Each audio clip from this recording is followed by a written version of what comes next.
encounter with blatant old politics at work was in 1943, when he was about 18 years old, and he had the guts to take on Bookers in several issues that were affecting the village in which he lived. Two of them were the closing of the Lusignan factory and the right-of-way issue in Buxton.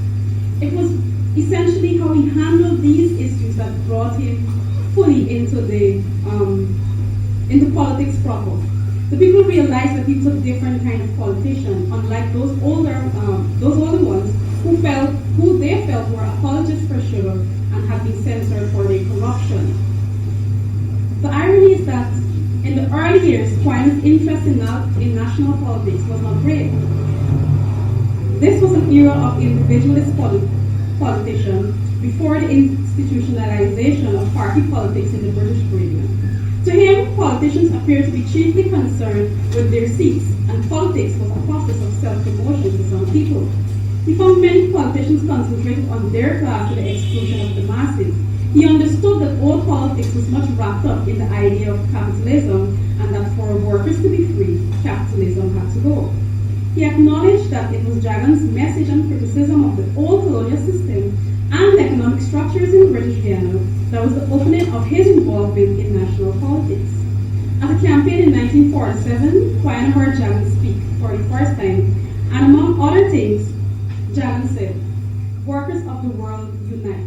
You have nothing to lose but your chains." This statement, the clarion call for the Communist Manifesto of 1848, resonated in Kwayana's mind and transferred his outlook on politics forever. What he saw in that statement was a moral element in politics, something that he did not know existed. This was something he could support, and from that night, he knew that he wanted to be a part of any movement working along those lines. So it was essentially this grounding that helped him mold his ideology, where he came to view the situation of Guyana from a Marxist socialist perspective. This, he believed, would free the country from the power of old politics and give workers not only a say in what went on in the country, but an opportunity to benefit more directly from the wealth of the nation. He gave his interpretation of socialism, quote, "Socialism is a science of society, a scientific method of analyzing the old order, of fighting and changing it, of organizing our industries, trade, wages, employment, taxation policies in a way that will benefit the Guyanese people." He considered the activities of the capitalists as stealing and the class as the biggest thief.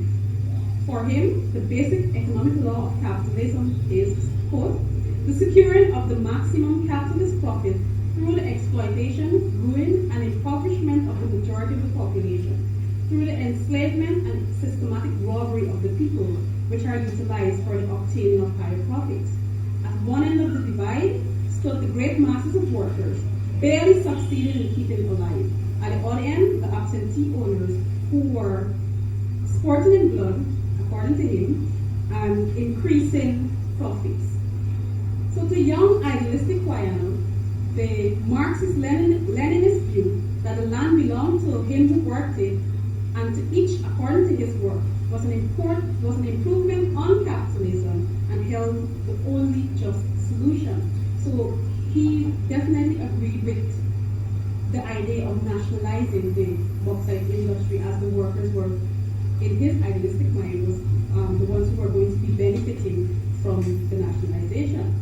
He saw the social order which exploited mankind for profits of a few, as immoral and base.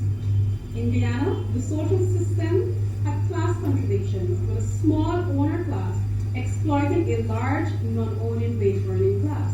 And to him, in this sense, exploitation meant making a profit out of. It did not mean maltreatment, although that was also part of the relation. It was the extraction of profit by industry by means of underpaid labor that was the objection. He was committed to work for the overthrow or collapse of that social order and its replacement by one that did not regard exploitation of man by man as its primary goal. According to him, this was the politics of the poor, and that was his position. These views, of course, led him to be described as extremely left, and he later explained that if left meant working very close, if left meant He explained that by left he meant very close to the working people. His objective was to make himself a worker for deep and significant changes for the better, for a revolution if and when possible, and to help set society on an equitable basis. He summarized his political philosophy in these early years thus. In those days, socialism and communism were often treated as on the same road. According to the Soviet system, socialism was the first stage of communism, a higher stage of development. However, there was another deeper distinction having nothing to do with membership of anything. Those who believed that you could vote a party into office and it can implement a policy of partial state control and welfare policies, free education and health services, as in the UK from 1945, you were a socialist. The theoretical communists believed that the whole social system of making profits and labor of the working class should vanish just as slavery was discontinued. I would therefore call myself a communist because that was my outlook, unquote. Kwayana, a keen observer, recognized that the injustice and discriminatory practice of old politics was present not only in his village of Buxton, but in the country as a whole. And this prompted him to take a stand and join forces with other leaders to combat this. He found time to, in the early years, to be an active member of the militant Guyana Industrial Workers Union, which was founded in 1947 by Dr. J.P. Lachlan Singh, and did much work in the sugar belt. He was also motivated to enter the national political struggle to, quote, throw his lot in with those who clearly represented the unrepresented people. Thus, when old politics manifested itself in 1948 Edinburgh Massacre, Kwayana, along with several other national leaders, were there taking on the burdens of the powerless and helping them to fight their battles. As a founder of Guyana's 3 national political organizations and composer of their respective party songs, Kwayana represents a unique phenomenon and clearly demonstrates his understanding of world politics. He wrote the lyrics of the songs of the PPP, All Fighting Men, starting 1950-1951, the PNC song, the Battle Song, and the Working People's Alliance song, People's Power. A look at these party songs as a body of work shows a constant narrative: mobilization for a free Guyana, the celebration of human dignity, and resistance to domination.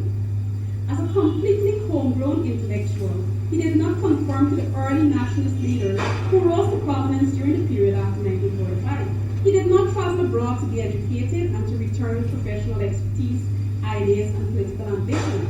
His is a personality educated in the colony itself and completely rooted in the experiences of the people.